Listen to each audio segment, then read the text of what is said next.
নতুন দাম কার্যকর হওয়ার পর পাম্পে জ্বালানি তেলের সরবরাহ বাড়ানোর সিদ্ধান্ত নিয়েছে বিপিসি। তারপরও ফিলিং স্টেশনগুলোতে সকাল থেকে দীর্ঘ লাইন দেখা গেছে। এই মুহূর্তে সেখানকার খবর জানতে আমরা দারুস সালামে আমাদের সহকর্মী রয়েছেন ফাহিম ইউসুফ, আমরা তার সঙ্গে একটু যুক্ত হতে চাই।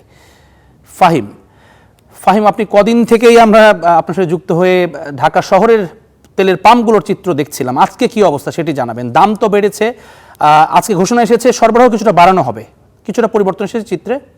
ধন্যবাদ জ্যাভলিন।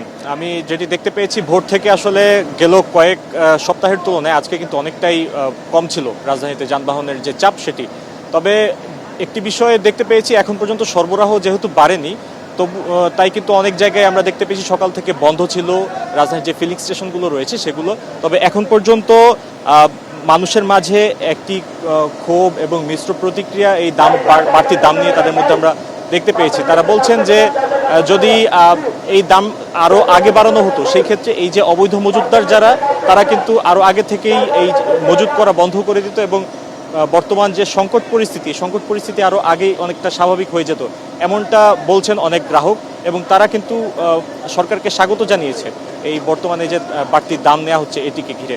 আবার অন্যদিকে কিছু গ্রাহক রয়েছেন যারা বলছেন যে মধ্যবিত্ত এবং নিম্ন মধ্যবিত্ত শ্রেণীর যারা রয়েছেন তাদের অনেক ক্ষেত্রেই কিন্তু এই যে দৈনন্দিন জীবনযাত্রার মান বেড়ে যাবে এবং অনেক জায়গায় কিন্তু ব্যয় বৃদ্ধি পাবে, যার ফলে এই যে জ্বালানি তেলের যে একটি সাইড ইফেক্ট সেটি কিন্তু তাদের যে দৈনন্দিন জীবনযাত্রা সেখানে পড়বে এবং তারা কিন্তু এই দাম বাড়ার কারণে এক ধরনের ক্ষোভ প্রকাশ করেছেন।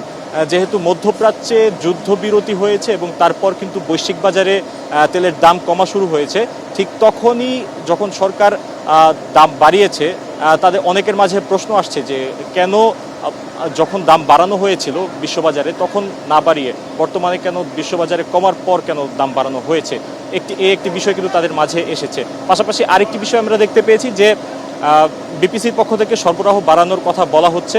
তবে এখন পর্যন্ত সকাল থেকে আমরা যেটি দেখতে পেয়েছি যে গেল এক মাস যেমন সরবরাহ ছিল এখন পর্যন্ত সকালে কিন্তু তেমন সরবরাহই এসেছে।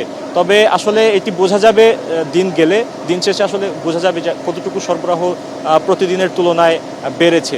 যদি বেড়ে থাকে সেই ক্ষেত্রে কিন্তু বর্তমান যে পরিস্থিতি এটি কিন্তু আরও স্বাভাবিক হয়ে যাবে।